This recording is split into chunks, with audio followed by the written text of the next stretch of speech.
gentlemen. Hi, How are you? Bonnie. How you doing? I'm great. Good to see you. Wow, this movie blew my mind. Honestly, I don't know if I'm your demo age, but I gotta tell you something. Your music is fabulous. The movie was great. So, you know what, Moglai, let's start with you because I want to ask you when Rich came up to you guys and said, I have this idea. I want Price to be in this movie. You're going to star in it. You guys have never acted before. Okay, what was your reaction? We thought he was talking shit, basically. We would have a lot of people who would approach us with ideas, like want to do a series or a documentary, and we just we would talk to them, and then they would have no plans. They were just kind of trying to shoot their, what's the saying? Shoot their shot. Shoot their shot. But eventually we had a conversation with Rich, and this is 2019. This started just 5 years ago, and we came to the conclusion that he was the right man for it, and he was very open to our opinions in terms of the script and what's the best approach. And he didn't come with any preconceived ideas of what Irish culture is about. He always let us to take the forefront there, and he's a very good listener. He is, and obviously at the start there's a wee bit of scepticism because we always say that it's too often that an Englishman was trying to make work off the back of an Irish man, so so we were like 800 years is enough, no more colonialism here. But whenever he got in, as soon as he got his foot in the door, we became very very good friends, and after we sat down we realised that he was completely on board and he was completely supportive, and he was going to make the film the way we wanted to make it as well. No, because I was going to ask, like, what was it that, the moment you knew that you could trust him? Was there a specific moment? As soon as he bought us that first Guinness. Yeah. That's what I figured. We're in a cheap date. I think I heard that garage scene is a little bit too real. That was just filmed beforehand. That was the film. That was when we first met. It's definitely a hyper real version, but there's definitely some truth to it. I wouldn't advise anyone to take that many drugs. No. Oh yeah, no, I don't think so. Having your hook through the bin for acid afterwards. It's not good. Yeah, no, to watch it. I was like, whoa, okay, yeah, I get it. I gotta tell you that I hold Ireland very, very close to my heart. My son graduated from UCD there just a couple of years ago.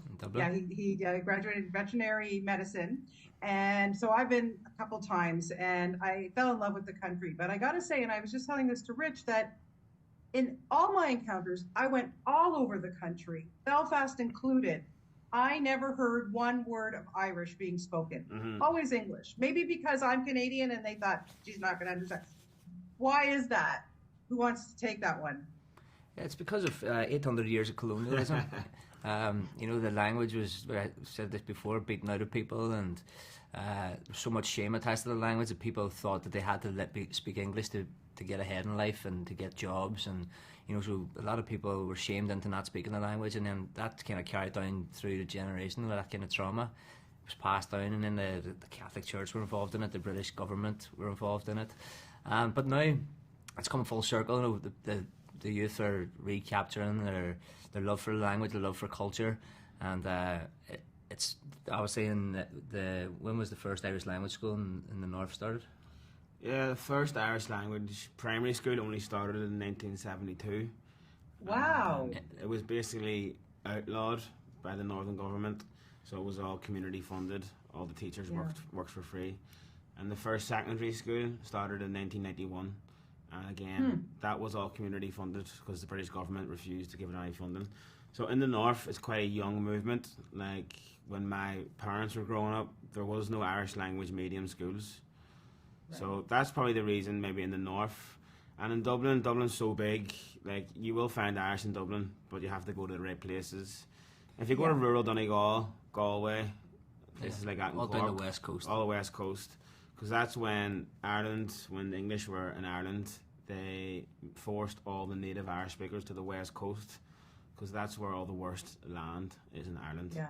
Because they wanted to take control of Dublin and the main cities of Ireland. So you can't find it, but it is kind of trying to rebuild itself again, and hopefully now we're seeing a change in people's perception of the language and attitude towards the language, and people are being a bit more proud of it. Yeah, there's thousands of daily speakers now in Ireland, all around Ireland, not just in the Gaeltacht areas, which was the part of Ireland where the language was never broken. It was always just there, you know. But we've always used that as a well of knowledge to pick from, and now in an urban setting it's growing, and I'm raising my daughter with Irish. He was raised, his family raised, they were all raised in Irish as well.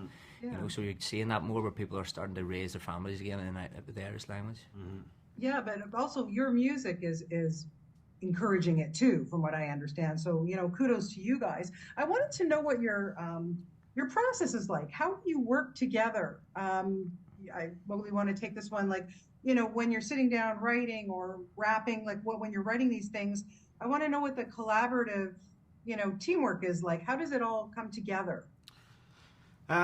We always like to kind of use our own reality as a basis of like using that as inspiration. So one of us, if we're going out partying or having a bit of crack, we would come up with an idea, and I would come to Macara or to Provai and say, I've got this idea about maybe like, say, a sniffer dog. We have a song called Your Sniffer Dogs Are Shite, and it was all about a sniffer dog that jumped on me one time because he thought that I had some drugs on me, but I actually didn't. I had nothing on me. It's just the smell of drugs. It's just the smell. It was just my sweat. Previous drugs. It was still in your pores. It was in my pores. So stuff like that there, we like to kind of use a snippet of what's happening in real life and then turn it into this kind of drama. And that's why, like, I think the movie really fitted Kneecap, because a lot of our songs would have, you know, they're based in stories, and we like to dramatize everything. And if you look for our older music videos, we have big, elaborate storylines with characters and evil people and good people and stuff like that there. So I think that's why the Kneecap movie really suited us, and that's why it wasn't that hard of a transition for us to move towards the film. Yeah, in Ireland there's a massive kind of heritage of storytelling, you know, and everything was passed down through mouth, and there's like the whole literature was all storytelling. Everything, like before, people used to write stuff down, it was all passed down through mouth. And you have that coming together with hip hop, which is a natural kind of storytelling vehicle as well. And them two things together is just kind of heightens it all. Yeah. Provai, I want to ask you, because your storyline kind of closely mirrors your real life, because you were a teacher and you did have to kind of go undercover wearing the balaclava and stuff. What was that like for you to kind of heighten it in this film, but show what you went through, that you had to hide yourself? That was kind of exactly what happened. So that was just, it wasn't really heightened. That was so I had my students started coming to the gigs, 17, 18-year-olds coming up to the gigs, and then they started realising it was me, and they'd be shouting my name up on stage, and then the next day in school they'd be singing the lyrics in the corridor, and then I was pulled in by the board of governors and the principal, and they were like, everybody's saying this is you in the mask, and this kind of stuff is not suited to a Catholic grammar school, which is it was a convent, which is shocking. Yeah, they were like, you know, you're bringing the school into disrepute and all this stuff. So eventually they worked out that it was me. They went through all our videos and had this whole list of allegations, and the masked member appears on stage with the words "Brits and out" written on either buttock, where I pulled my trousers down on stage. And you would never do that. No. So that wasn't me. It wasn't your arse. No, it wasn't yours. It wasn't my arse. No, it wasn't your arse. Okay, all right, good to know, people. This is a warning. Anyway, just to wrap it up, I want to know what it's like to work opposite Michael Fassbender. Is it a little intimidating to have one of the biggest stars in your film? He was fangirling over us, really. You know, he's starstruck by us. He was a massive fan. No, he was brilliant, and he had all the scenes with Mowgli. Yeah, we all kind of jumped with joy once we found out that Michael was doing the film, and all the boys were very excited, and then they realised that they had no scenes with him. It was just all me. Trying to write in we kind of scenes at the same. Yeah, we said side missions, side quests. No, it wasn't actually intimidating at all, and he was really chilled out, and actually he had a very calming presence, and because of that there, it made it even easier for me, especially to be acting beside him. And when he came on set, the catering and the food got way better. We started getting real plates and like proper bits of meat and like real vegetables. Yeah, that was the best. All the messing stopped. That's that's a bonus. I tell you, have a good store like that, you gotta have good food. Well, I'm glad that you guys were fed well. I appreciate that.